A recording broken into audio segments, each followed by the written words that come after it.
하나님 감사합니다. 우리가 말씀을 기억하고 말씀의 자리로 앉게 하여 주신 하나님 은혜에 감사합니다. 우리는 세상적인 가치에 잠식될 수밖에 없는데 하나님의 사람이기에 하나님이 은혜 주시기에 성령님이 인도하시기에 다시 성경으로 돌아옵니다. 하나님 백성다움을 배우기 위하여서 하나님 말씀을 경청하기 위해서 다시 말씀 안에 앉아서 듣기를 원하오니 오늘도 우리에게 귀한 말씀 허락하여 주시옵소서. 박기엄 예수님의 이름으로 기도드립니다. 아멘. 바로 공유해 볼게요. 지난 시간까지는 우리가 사사의 활동들을 계속 보다가 이제 사사의 활동이 중단되고 하나님의 뜻대로 살지 않는 하나님을 망각한 이스라엘 백성이 얼마나 타락하는지에 대한 전반적인 사사기의 상황을 이야기하고 있었습니다. 그러니까 하나님의 부재 상태에 그의 백성들이 얼마나 무너질 수 있는지를 예로 드는 내용이 있었는데 첫 번째, 그러니까 그 예를 드는 상태로 하나님을 떠났기 때문에 자, 하나님을 떠난 백성이 나옵니다. 떠난 백성의 대명사로 레위인이 한 명 등장했어요. 그렇죠? 근데 이 레위인이 한 미가라는 집의 개인 제사장이 됩니다. 그리고 욕심에 따라 그가 단지파의 제사장이 되지요. 단순히 그냥 욕심에 따라서 그런 일들을 감행했다라는 거죠. 근데 오늘 또 이제 그 단지파의 제사장이 된 레위인 말고 또 한 레위인이 등장합니다. 그러니까 이것도 레위인을 계속 사건의 중심에 놓는 것은 하나님의 말씀을 기억하고 백성 중에서 말씀을 전하는 사명을 가진 레위인이 타락했다라는 것은 이스라엘 전체가 하나님을 떠난 상태를 대변하고 있죠. 오늘 말씀에도 한 레위인이 등장합니다. 이 레위인이 자, 어떤 일이 있었냐면 한번 보겠습니다. 19장 1절이야. 자, 이 상태를 상징하는 가장 중요한 말로 시작하죠. 이스라엘의 왕이 없을 때에 그들이 얼마나 패역한 세대가 되는지를 이제 상징하는 말이에요. 에브라임 산지 구석에 거류하는 어떤 레위 사람이 자, 레위 사람이에요. 유다 베들레헴에서 첩을 맞이하였더니 뭐 당시에 레위인이 첩을 가진 걸 뭐라고 하는 것은 아니에요. 고대 사회잖아요. 고대 사회에는 중첩제가 있었습니다. 이스라엘에서도 사실은 한 명의 철을 갖는 게 하나님의 뜻이긴 했지만 첩을 통하여서 후손을 잇는 거에 대해서 그렇게까지 뭐 민감하게 받아들이진 않았어요. 그때의 문화니까. 그때에는 사람이 가장 출산하고 대를 잇는 것이 중요한 때여서 본처가 애를 갖지 못하면 첩을 갖는 것이 뭐 상식에 가까웠기 때문에 이 레위인이 첩을 가졌기 때문에 신앙을 떠났다 이런 개념은 아니에요. 근데 그의 행동에서 이제 문제가 드러나는 거죠. 그 첩이 행음하고 여기서부터 이제 문제가 등장하는데 그 첩이 행음하여서 남편을 떠나 자, 이 내용만 보면 첩이 바람나서 집 떠난 것 같잖아요. 근데 이제 성경의 여러 가지 번역본을 보면 여기서 행음하고 뭐, 뭐, 바람이 나서 떠난 느낌이 아니라 다른 성경 뭐 NIV 같은 경우에는 unfaithful 그러니까 그 서로 불신이 생겨서 이런 거죠. 그 갈등이 생겼다라는 것을 상징하고 있고 공동 성경하고 새 번역에서는 이 내용을 그 첩이 화가 나서 그러니까 일반적인 생각하면 되는 거예요. 싸워서 그 레위인과 싸워서 남편을 떠나갔다라는 내용으로 번역이 되어 있습니다. 유다 베들레헴에 그의 아버지 집으로 이제 친정으로 돌아간 거죠. 돌아가서 거기서 넉 달 동안을 지내매 근데 레위인 남편이 화가 나서 같은 뭐 서로의 신뢰가 깨져서 갔든 아내를 설득하기 위해서 장인의 집으로 가는 겁니다. 철을 데리고 오기 위해서. 자, 그러니까 레위인 남편이 첩을 다시 집으로 데려오기 위해서 그 첩의 집으로 갔다라는 걸로 봐서 아마 처음부터 이렇게 행음하여서 떠난 것 같지는 않아요. 아마 화가 나서 떠났거나 뭐 갈등하여서 떠난 느낌이니까 남편이 거기까지 갔겠죠. 고대 사회에서 바람핀 여인을 찾으러 이렇게 가는 일은 거의 없었을 테니까. 자, 그래서 이제 장인의 집에 가서 이런 일이 있었던 겁니다. 장이 이제 처, 첩을 다시 설득해서 자기 집으로 돌아오는 길인데, 이제 먼 길을 오다 보니 하루에 못 오니까 이제 유숙하게 된 거예요. 자, 12절이야. 주인이 그에게 이르되 우리가 돌이켜 이스라엘 자손에게 속하지 아니한 이방 사람의 서로 성읍으로 들어갈 것이 아니니. 자, 지역으로 함부로 들어가서 유숙하면 무슨 일 당할지 모른다. 그래서 이방 사람의 성읍으로 들어갈 것은 아니니 우리 기부하러 가자. 자, 우리 민족이 살고 있는 마을까지 나아가리라 하고 해서 무리해서 오면서 유숙할 수 있는 지방성읍을 다 거쳐서 그냥 기브아까지 늦은 시간까지 온 거예요. 또 그 종에게 이르되 우리가 기브아나 라마 중에 다 이제 이스라엘에 속한 지역에서 가서 유숙하자 하고 모두 앞으로 나아가더니 베냐민에 속한 기브아에 이르러, 자, 이제 기브아에 온 거예요. 해가 진지라 기브아에서 유숙하려고 그리로 돌아 들어가서 성읍 넓은 거리에 앉아 있으나 그를 집으로 영접하여 유숙하게 하는 자가 없더라. 자, 이스라엘 사람들에게 동족은 그 당시에 숙박업소가 있는 게 아니고 하나님이 중앙성소 사상으로 때로는 중앙에 모여서 예배해야 되기 때문에 순례자들이 많았습니다. 그러니 순례자 또는 나그네라 할지라도 그를 선대하는 것은 율법에 규정되어 있는 거예요. 그래서 특별히 이 레위인이 첩과 함께 집으로 돌아가다가 이방인의 지역도 아니고 늦은 밤까지 걸어서 베냐민 지파에 속한 기브아까지 왔는데 아무도 그 집에서 유숙하게 허락하지를 않는 거예요. 그러니까 지금 이스라엘 전반적으로 율법적인 삶을 사는 사람이 아무도 없고 이방인이나 나그네에 대해서 불쌍히 여기는 사람이 없는 상태인 거죠. 이방이라고 해서 어떤 이방인 살고 있는 지역 사람이 아니라 떠돌이 나그네들.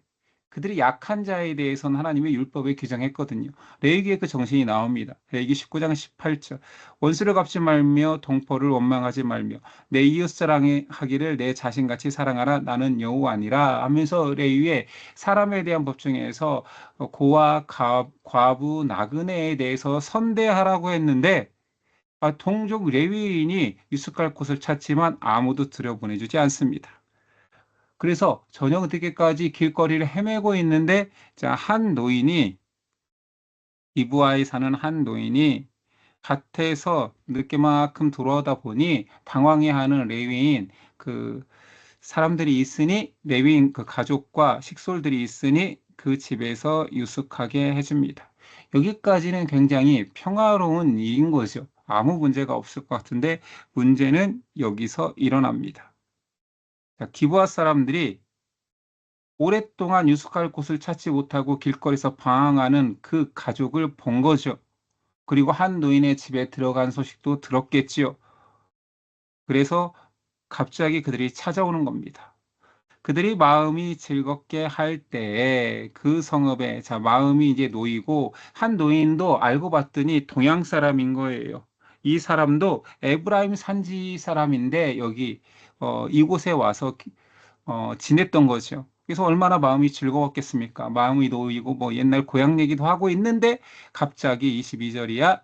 그 마음이 즐겁게 할 때 그 성읍에 이제 불량배라고 표현한 사람들이 그 집을 에워싸고 문을 두들기며 집주인 노인에게 말하여 이르되 내 집에 들어온 사람을 끌어내라 우리가 그와 관계하리라. 이 뭐 내용이 좀 기억나는 내용 있지 않습니까?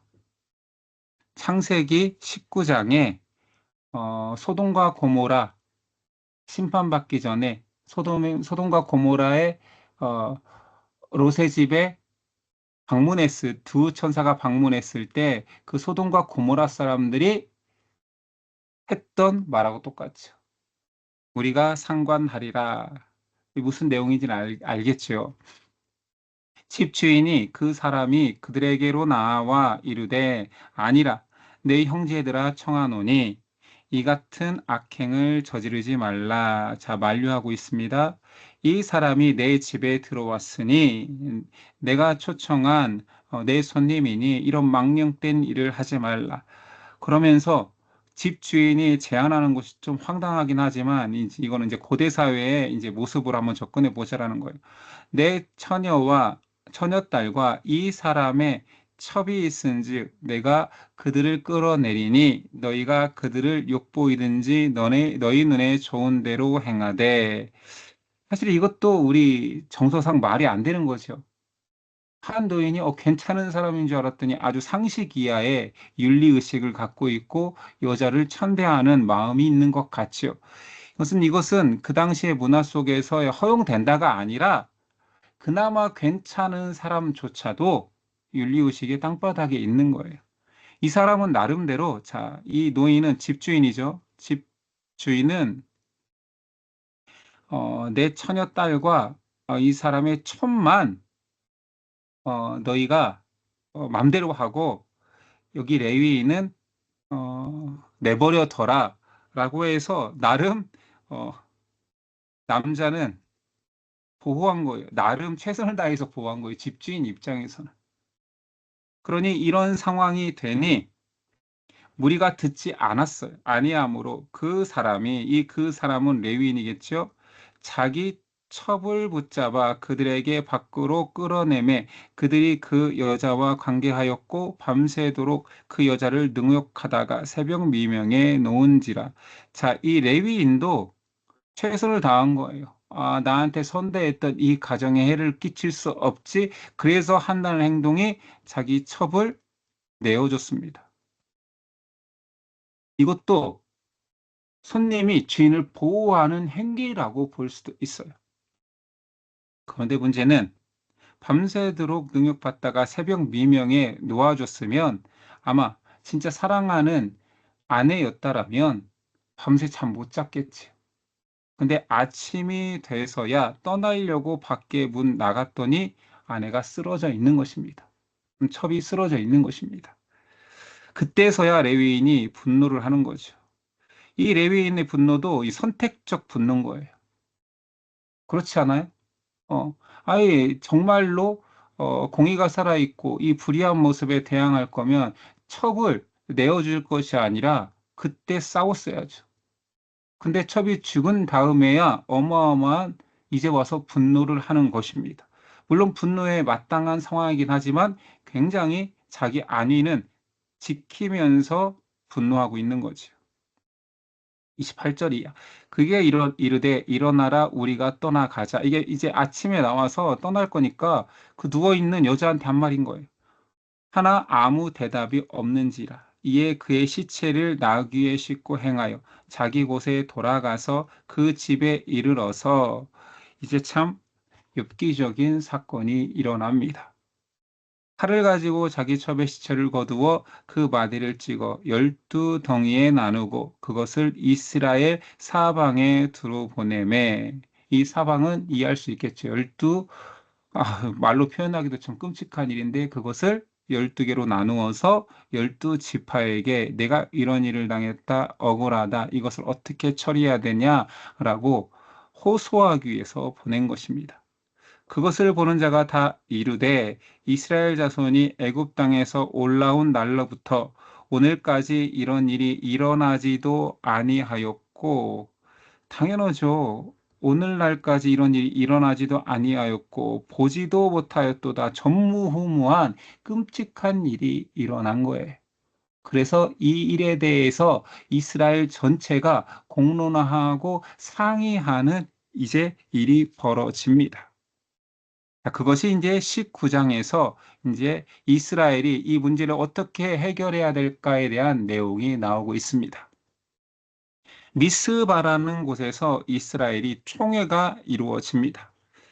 미스바라는 곳은 이제 성경에서 여러 번 계속 중요 지명으로 등장하는데, 어, 처음 중요하게 등장했던 곳은 야곱이 라반의 집으로 도망가서 라반의 집에서 사랑하는 아내들을 얻기 위하여서 굉장히 수고하고 그러나 자기 품삯을 속이고 계속 노동력만 착취하니 어느 날 양들을 자기에게 허락된 양들을 가지고 야반도주하다가 걸려서 라반이 쫓아오는 일이 있었죠. 그림 잠깐만 그려볼까요? 자, 이게 사해 위에가 갈릴리 호수. 자, 요단 동편 쪽에서 내려오는 거예요. 미스바가 이렇게 위에쯤에 있습니다. 미스바가 있고, 저 위에 지역에서 라반을 도망하다가 내려와서 또 어떤 지역에서, 어, 마하나임도 있었죠. 그리고 분이엘도 있었죠. 분이엘은 여기 야곱이 야복강에서 야복강 건너 분이엘도 있었습니다. 분이엘, 엘이죠. 이런 지명이 있었는데 이 미스바가 등장합니다. 이 미스바에서 어떤 일이 있었냐면 삼촌이 따라와서 야곱을 잡았습니다. 그리고 왜 넌 도망가느냐 했을 때 뭐 이 자초지종을 얘기했죠. 삼촌이 계속 품삯도 속이고 삼촌의 보는 눈과 사촌들의 보는 삼촌의 자녀들이 보는 눈도 세상치 않아서 제가 그냥 나오는 게 낫겠습니다 했을 때 그러면 왜 나는 내 딸들을 배웅하지 못하고 응? 내 딸들하고 이렇게 한밤중에 도망치듯이 해서 떠나보내지도 못하게 하느냐라고 했을 때 이제 자초지종을 얘기하면서 삼촌이 무서워서 그랬습니다. 그래서 이곳에서 무슨 일이 있었죠? 평화의 언약을 맺습니다. 그래서 여러분 기억나는지 모르겠지만 그 돌무더기를 쌓고 그 돌무더기를 향하여서 여갈사 하두다. 이건 아람어예요. 그래서 증거의 무더기. 삼촌과 나 사이에 우리는 평화를 맺기로 했습니다. 해서 어, 아람어로 여갈사 하두다. 그리고 히브리어로 갈르엣 했던 지역이 바로 미스바예요. 자, 미스바니까 여갈사 하두다, 갈르엣 다 그 지명처럼 사용되고 있지만 특별히 미스바는 하나님께서 감찰하신다는 뜻이에요. 그러니까 왜 이것이 길게 설명했는데 중요하냐면 이스라엘 백성이 하나님한테 뜻을 묻고 그러니까 이스라엘 전체적인 사건에 대해서 하나님은 우리를 감찰하시니 어떤 결정을 해야 옳을까요? 할 때 중요한 결정을 할 때 항상 이스라엘은 미스바에 모여서 총회를 열었어요. 의미를 알겠죠. 왜 이 지명 자체가 감찰하시는 하나님이니까. 그래서 하나님이 결정해 주세요. 우리가 회의를 할 때 가장 정보한 뭐를 알려주세요 해서 미스바에 모여서 총회를 했는데 문제는 진짜 하나님한테 물었다라는 문제가 되지 않았을 텐데 지금 이스라엘의 이 모든 사건의 핵심은 어떤 윤리적 범죄가 아니라 그들이 하나님한테서 떠난 그 근본적인 문제가 있는 거지. 근데 형식상 그들은 미스바라는 특별한 역사적 공간에서 하나님에게 뜻을 찾는 것 같은 제스처만 취하지만 실상은 인간의 지혜만 구하고 있습니다. 자, 미스바의 총회의 의미를 알겠죠? 굉장히 영적인 장소, 하나님이 역사해 주길 바라는 장소에서 그들이 결정한 내용은 처음부터 인간적인 내용으로 모든 일들을 결정하죠. 이스라엘 전 지파 대표들이 모였던 거예요. 이 시체 토막 사건에 대한 진상 규명을 위해서, 그리고 어떻게 처리해야 될까 위해서. 1, 3절. 이에 모든 이스라엘 자손이 단에서부터 부엘세바까지 저기 꼭대기 단에서부터 밑에까지 이스라엘 경계 전체를 말하는 거죠. 길르앗 땅에서 나와서 그 회중에 일제히 미스바에서 여호와 앞에 모였으니 온 백성의 어른 곧 이스라엘의 모든 지파의 어른들은 하나님 백성의 총회에 섰고 칼을 빼는 보병은 40만 명이나 모였대요. 40만 명이나 모였어요. 이스라엘 자손이 미스바에 올라간 것을 베냐민 자손이 들었어요. 자, 이렇게 베냐민 자손은 그러니까 들었다는 의미는 베냐민 지파는 배제한 회의가 이루어진 거예요. 베냐민 지파는 지금 사건의 당사자니까 제외시키고 아니 제외시키면 안 됐죠. 이거부터 불합리한 거죠. 오게 했어야지. 다 같이 모여서 상의를 했어야죠. 너희 지파의 일이지만 자, 이런 심각한 문제가 벌어졌다라고 했어야 되는데 벌써 배제시킨 것입니다. 이스라엘 자손이 이르되 이 악한 일을 어떻게 일어났는지 우리에게 말하라 하니 앞에서 있었던 자초지정을 얘기했습니다. 그래서 그들이 결정한 것은 그러면 단순한 결정을 처음엔 했어요. 그 행악한 자들을 처벌하면 되겠네. 그 살인 사건에 가담된 사람들을 처벌하자라고 해서 자, 베냐민 지파에게 요청을 합니다. 그 불량배들 우리에게 넘겨줘 처형하게 하자. 그런데 벌써 회의를 모일 때부터 베냐민은 마음이 상했던 거죠. 왜냐하면 자신들이 배제됐어. 총회에 배제되었고요. 그쵸? 이것은 사실은 40만 명이나 모였기 때문에 권위로 누린 겁니다. 힘으로 찍어 누른 거예요. 야, 우리가 이렇게까지 모여서 힘이 있는데 너희 잘못한 사람 내놔. 폭력적 방식으로 힘으로 굴복시키려고 했던 거죠. 이에 대해서 힘으로 굴복되었으면 좋으련만 앞으로 있어질 일을 예견한다라면 전쟁은 일어나지 않아야 되니까. 그런데 베냐민은 저항합니다. 아니 사실 불량배들이 잘못한 게 맞음에도 불구하고 명백하게 증인이 있고 뭐 여러 가지 사건으로 불량배들의 문제점을 집어낼 수 있었음에도 베냐민은 그들의 편을 듣습니다. 그러니까 이스라엘 총회와 전체는 권위주의를 내세웠다면 베냐민 지파는 지역주의 또는 뭐 혈연주의, 우리는 우리 백성을 지키겠다라는 것과 대치된 것입니다. 자, 신앙이라는 기준이 다 사라지고 말씀이라는 기준이 사라지니까 뭐가 생기는 거예요? 권위주의, 지역주의, 혈연주의, 다 인간적인 것들이 다 득세하고 그걸로 자신들을 변호하기 시작합니다. 그래서 불량배 내어주기를 베냐민 지파가 거절하죠. 13절이에요. 그런즉 이제 기브아 사람들 곧 그 불량배들을 우리에게 넘겨주어서 우리가 그들을 죽여 이스라엘 중에서 악을 제거하여 버리게 하라라고 요청했는데 베냐민 자손이 그들의 형제 이스라엘 자손의 말을 듣지 아니하고 지금 다른 지파 이야기가 아니에요. 각 형제 지파들이 그런 걸 요구했는데 형제 이스라엘 자손의 말을 듣지 아니하고 도리어 성읍들로부터 기브아에 모이고 나아가서 이스라엘 자손과 싸우고자 하니라. 뭐야, 왜 우리 힘으로 눌러? 우리 집합 사람들이 잘못했다지만, 그렇게까지 해야 돼? 우리를 총회에서 배제시키고 해야 돼? 뭐, 여러 가지 때문, 뭐, 그 안에 불량배 속에 모르겠어요. 지역 유지가 있었을 수도 있죠. 성경은 그건 말하지 않지만 중요한 것은 베냐민도 공정하게 그 모든 상황을 바라보지 않고 감정적이고 지역주의, 혈연주의에 빠져서 싸우려고만 합니다. 그때 그 성읍들로부터 나온 베냐민 자손의 수는 칼을 빼는 자가 몇 명이에요? 2만 6천 명. 이스라엘 전체에서 지금 나온 사람은 40만 명이에요. 그 외에 이제 당사자라고 할 수 있는 기부와 주민 중에서 700명이 더 더하였어요. 이 모든 백성 중에서 택한 700명은 다 왼손잡이라. 왼손잡이 애웃 때 기억나죠? 왼손잡이라는 말이 공성전을 위해서 고대 사회에서 특별히 정예로 키워진 사람일 가능성도 크다라는 거죠. 그러니까 정예 700명, 우리 특수부대 700명 준비되어 있어. 쌈이라면 절대 우린 지지 않아. 해도 돼. 이스라엘 오합지졸이야. 40만 명 농사나 짓다 온 사람일 거야 라는 자신감이 있으니까 힘으로 하자고 우리 힘으로 가능해. 이런 힌트가 나올 수 있는 거지.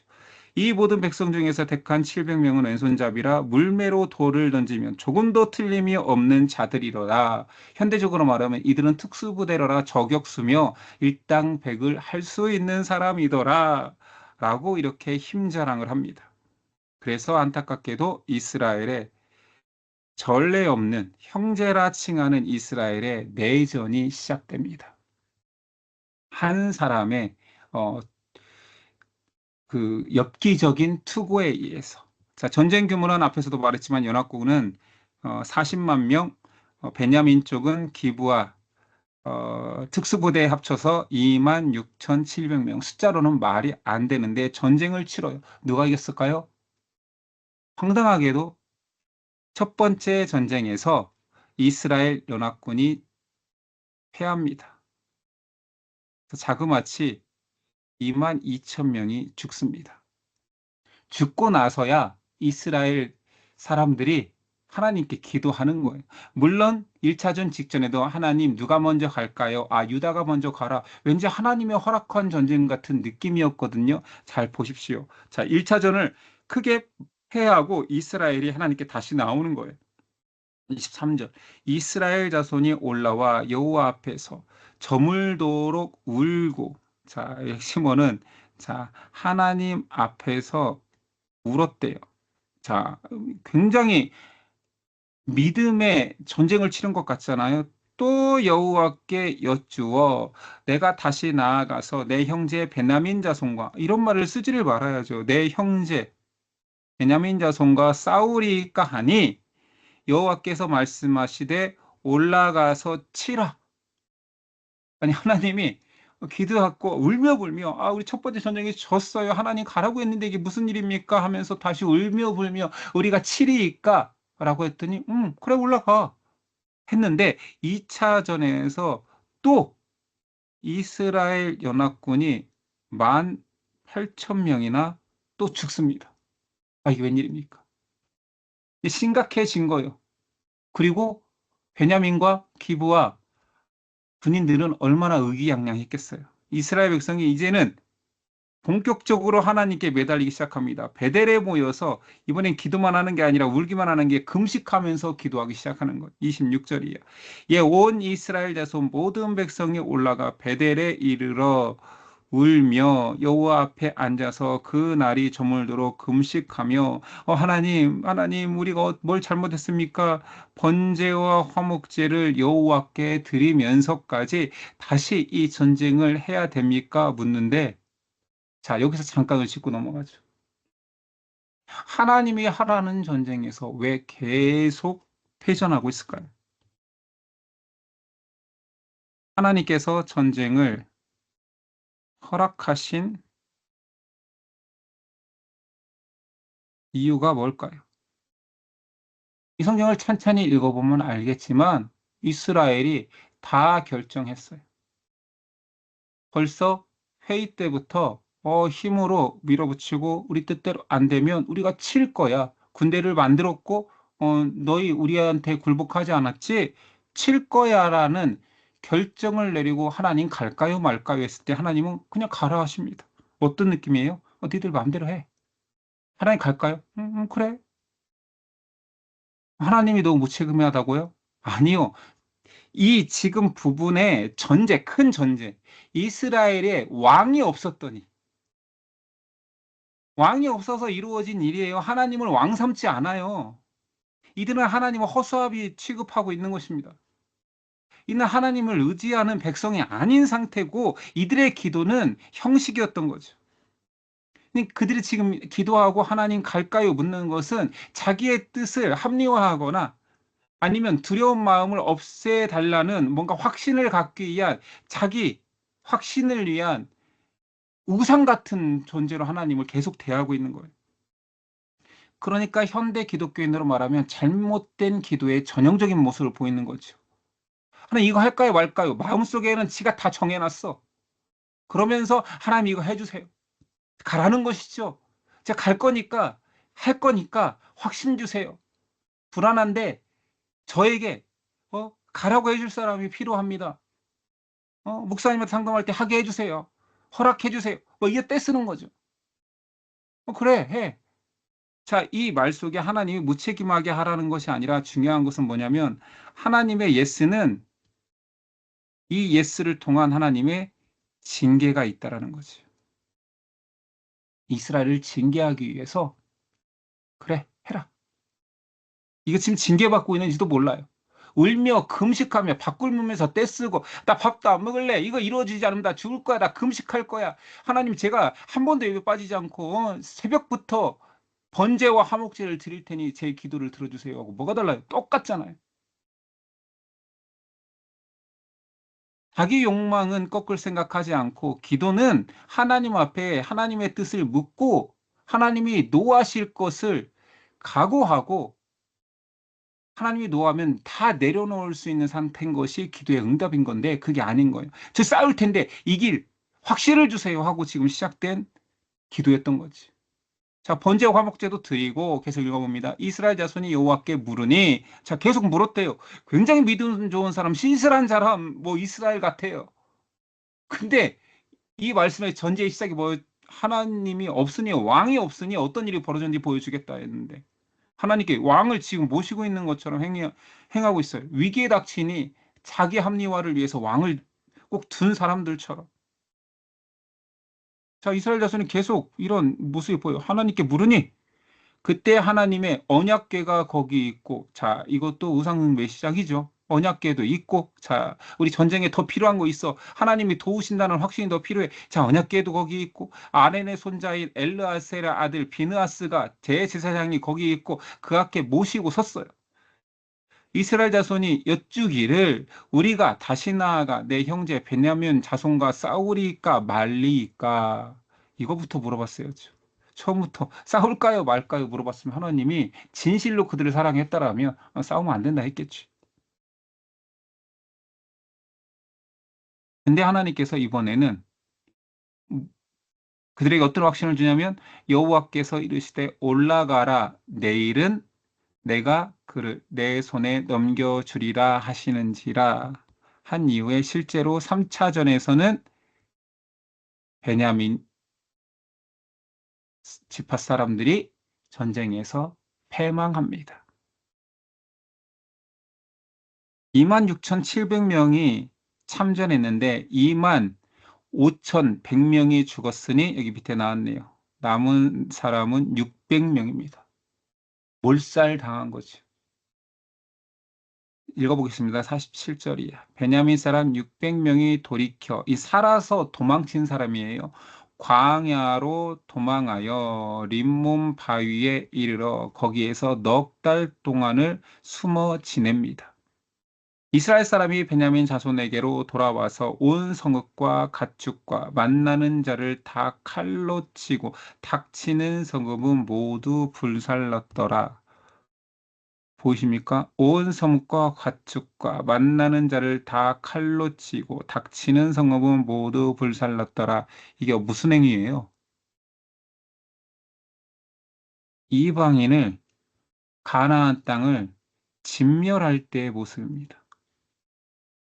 그러니까 지금 12지파가 모여서 동족 베냐민을 치고 이방인처럼 진멸하여서 우리 백성이 아니다, 형제가 아니다.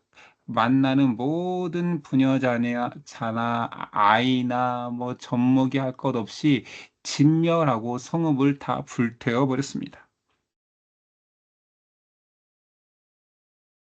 자, 여기서 말하고 싶은 것은 죄와 폭력의 증폭성이에요.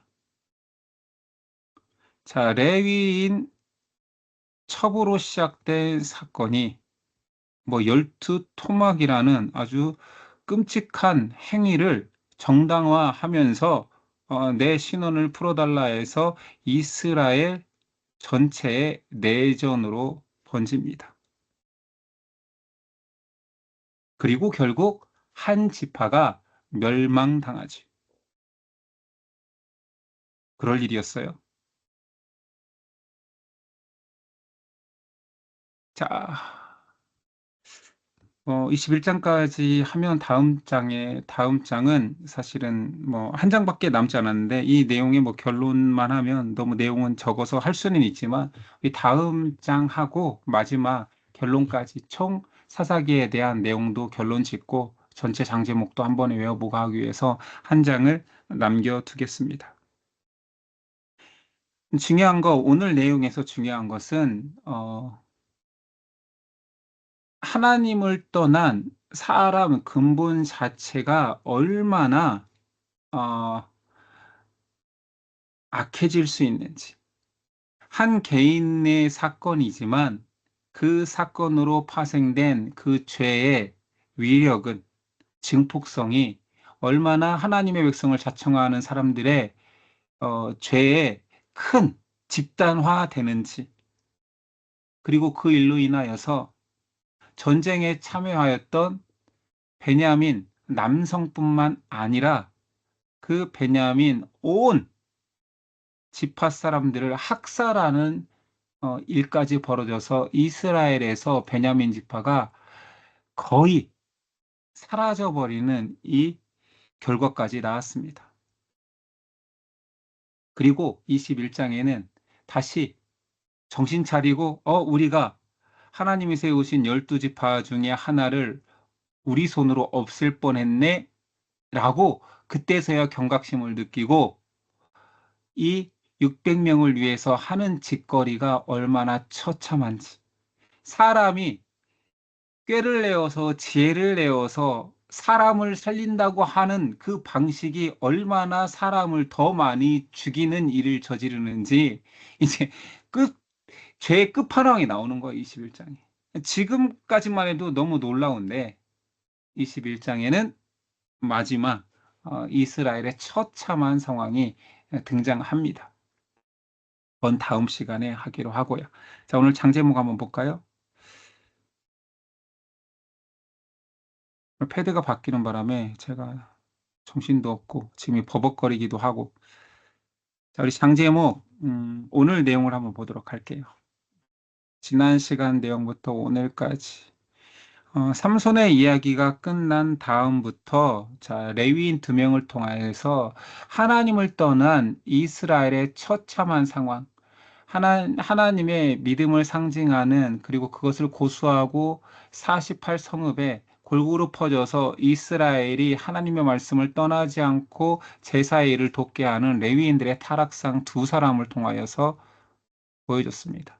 한 사람은 신상을 섬기는, 또 이것도 신상을 섬기면서 제사장이라는 이름까지 가지고 신상을 섬기고, 한 개인의 제사장이었다가 그것도 신상을 섬기는 여호와를 대신한 신상까지 만들었는데, 그것도 타락한 상황인데 그것이 더 욕심이 되어서 이제 단지파의 제사장이 되었던 레위인 한 사람과, 또 레위인 한 사람은 첩을 통하여서 이스라엘이 얼마나 죄 가운데 하나님을 떠났으니 종교성이 사라졌고, 자, 종교성이 사라진 다음에는 이제 도덕성이 얼마나 사라지는지를 보여주는 사건이 레위인의 첩의 죽음, 그리고 엽기적인 이 토막 사건으로 12지파에 다 보내서 이곳으로 흥분한 이스라엘 온 지파 사람들이 하나님께 뜻을 묻는다, 기도한다, 울며 회개한다 하면서 얼마나 인간적이고 폭력적이고 잔악한 일을 행했는지의 죄의 증폭성까지 보았습니다. 그래서 결국은 이 일로 인하여서 베냐민 지파가 사실상 멸망하지요. 600명이 남았으면 멸망한 거지. 남자 600명 남기고 모든 아녀자들을 다 죽였으니까요. 자, 오늘 이런 내용이었습니다. 장제복은 특별히 다루지 않지만, 자, 17장은 미가의 신상, 여기까지는 이제 사사였잖아요. 삼손으로 끝났던 미가의 신상, 단지파의 우상 숭배, 그런 다음에 능욕당한 레위인의 첩, 여기까지가 이스라엘 타락상을 보는 내용이었습니다. 아셨죠? 공유를 중지하고 퀴즈 한번 풀어볼게요.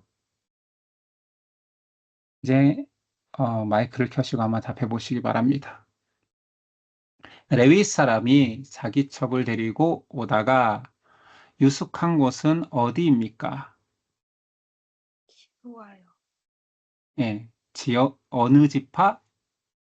베냐민 지파 기부와. 예, 베냐민 지파 기브와. 이때까지만 해도 레위인의 땅에서는 이방인의 땅에선 자지 않을 거야라는 레위인의 어, 자기 동족을 믿는 모습이 있었어요. 자, 기브아의 성의 불량배들에 의해 첩이 죽자 레위인은 어떤 조치를 했습니까? 죽은 첩을 포함돼서 12지파에게 보내요. 네. 네, 첩의 시체를 12토막 내어서 지파에게 다 보냈죠. 자, 12토막 사건을 들은 이스라엘 모든 지파 사람들은 어디에서 모였습니까? 미스바. 예, 미스바로 모였죠. 미스바 총회가 이루어졌습니다. 미스바로 모인 이스라엘 사람들 중에 어, 전쟁에 참여할 수 있는 사람의 수는 44만 명. 늘었네요. 40만 명. 자, 이때 기브아로 모여든 베냐민 지파는 몇 명입니까? 26,700명? 그렇죠. 베냐민 지파라고 지칭된 사람은 2만 6천 명이지만 거기에 베냐민 지파에 속한 기브아 사람 훈련된 700명까지 참여했으니 2만 6,700명. 자, 마지막 전투, 세 번째 전투에서 베냐민 지파에 살아남은 사람의 숫자는 600명. 600명이면 다 초토화된 상태지요. 자, 오늘 여기까지 하도록 하겠습니다. 내용이 좀 끔찍하였죠. 그래서 제가 잠깐 봤더니 애들이 옆에 있는데 괜찮겠습니까? 잘 설명해 주십시오. 인간의 그 죄악성을 그냥 드러낸 거니까. 제가 말하기가 좀 너무 끔찍해서 이거 말 표현하면 알아들으면 어떻게 하지는 걱정이 좀 있었는데. 자, 오늘은 제가 사실은 패드가 바뀌는 바람에 정신 사납고 좀 그런 것이 있어서 진도도 조금밖에 못 나갔습니다. 그렇지만 참여해 주셔서 감사하고요. 한 장을 남겨놨어요. 다음 주에 만나서 한 장이라도 하고 전체적인 내용을 좀 다루고 마무리할까 해서 시간이 있지만 남겨놨습니다. 오늘은 여기까지 할게요. 제가 기도하고 마치겠습니다. 하나님 감사합니다. 하나님 없으면 아무것도 아닌 우리입니다. 하나님 없는 인간은 높아지고 높아져 세상 모든 존재들보다 높다 말하며 심지어 사람이 신의 자리까지 오를 수 있다 말할 만큼 교만해집니다. 작은 죄 가운데 그것을 심판하려는 자리에 앉아 인간이 심판할 때 얼마나 무서운 집단 죄악이 커지는지를 보았습니다. 우리 안에 의분이 있다 하지만 우리 안에 의를 내서 오지만 절대적인 정의가 사람 안에 없음을 알게 됩니다. 세상의 유일한 정의는 하나님만 가지고 계시며 하나님의 말씀이 하나님의 뜻이 정의임을 압니다. 우리의 생각과 판단으로 하나님을 함부로 재단하거나 우리의 뜻을 관철시키기 위하여서 우리의 신앙심과 하나님을 이용하는 자 되지 않도록 도와주시고 불쌍한 우리를 도와주소서 살려주소서 의지하는 모습 보이게 하여 주시고 하나님 앞에 나아갈 때에는 겸손한 우리 될 수 있도록 도와주시옵소서. 이스라엘 모습은 결코 그들만의 모습이 아닐 것입니다. 우리 또한 교만해지지 않도록 하나님을 이용하려 드는 신앙인 되지 않도록 지켜주시고 무엇보다도 무자비한 죄 가운데 빠지지 않도록 하나님 우리에게도 하나님 닮은 예수 그리스도 닮은 사람을 향한 자비를 허락하여 주옵소서. 우리가 큰 사랑하지 못할지라도 겸손하게 작은 사랑부터 할 수 있는 존재로 바꾸어 주옵소서. 오늘도 함께 하심에 감사하며 예수님의 이름으로 기도드렸습니다. 아멘.